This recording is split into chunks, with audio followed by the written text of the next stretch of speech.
প্রথমবার রান্না করলে যে এত সুন্দর পারফেক্ট হয় সেটা আমি না করলে বুঝতাম না।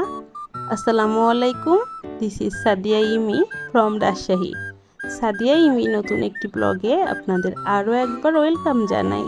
তো এই যে আজ আমি প্রথমবারের মতো রান্না করতে যাচ্ছি জর্দা সেমাই।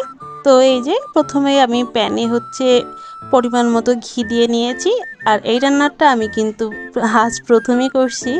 আমি অনলাইন থেকে দেখে আর কি করছি, জানি না কতটা পারফেক্ট হয়, তো খুবই ভয় ভয় নিয়ে রান্নাটা করছিলাম।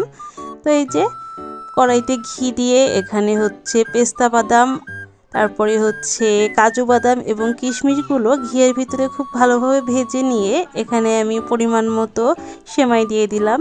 যেহেতু আমরা দুইজনই খাবো, তো আমাদের দুইজনের মতোই দিয়ে নিয়েছি। তাছাড়া প্রথমবার করছি, খুবই তো ভয় পাচ্ছিলাম। তো এখানে ঘিয়ের পরিমাণটা মনে হলো যে আমার একটু অল্প হয়ে গেছে, তো আমি আরও একটু ঘি দিয়ে নিলাম। আর এখানে একেবারে লো আছে আমি সেমাইটা খুব সুন্দর করে ভেজে নিচ্ছি, অনবরত নাড়তে হবে।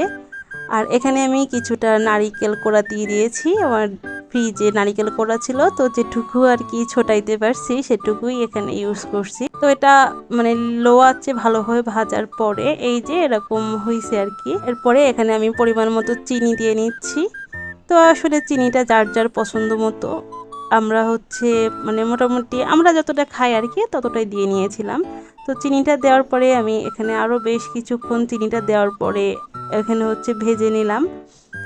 আর এরপরে এখানে আমি দিয়ে দিব একটু গুঁড়া দুধ, যেহেতু আমি রান্নাটা পুরাই পানি দিয়ে করছি, তো আমার মনে হইলো একটু গুঁড়া দুধ দিলে খেতে বেশি মজা হবে, তো তার জন্য আমি এখানে একটু গুঁড়া দুধ দিয়ে দিচ্ছি। আর তার আগে দিয়ে দিলাম পরিমাণ মতো লবণ, আর এখন দিয়ে দিচ্ছি পানি।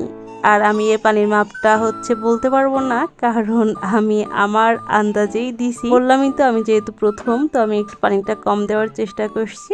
তো আমি আমার পছন্দ মতো ইচ্ছে মতো পানি দিলাম। আর একটু ওই যে গুঁড়া দুধটা দিয়ে দিলাম। এখন ঢাকনা দিয়ে ঢেকে আমি বেশ কিছুক্ষণ রান্না করছি। আর এই যে এভাবে আলতোভাবে নেড়ে নিচ্ছি। তো সেমাইটা সেদ্ধ হওয়া পর্যন্ত আমি এভাবে আলতোভাবে নেড়ে নিচ্ছি। আর যেহেতু চিনি ছিল, চিনি থেকেও বেশ কিছুটা পানি বের হয়েছে।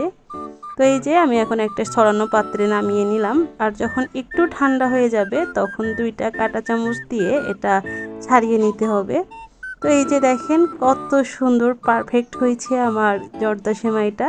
আমি তো বাসায় ফোন দিয়েই আগে আমার আব্বু এবং আম্মুকে দেখিয়ে দিয়েছি যে কত সুন্দর পারফেক্ট হয়েছে। আল্লাহ হাফেজ, আসসালামু আলাইকুম।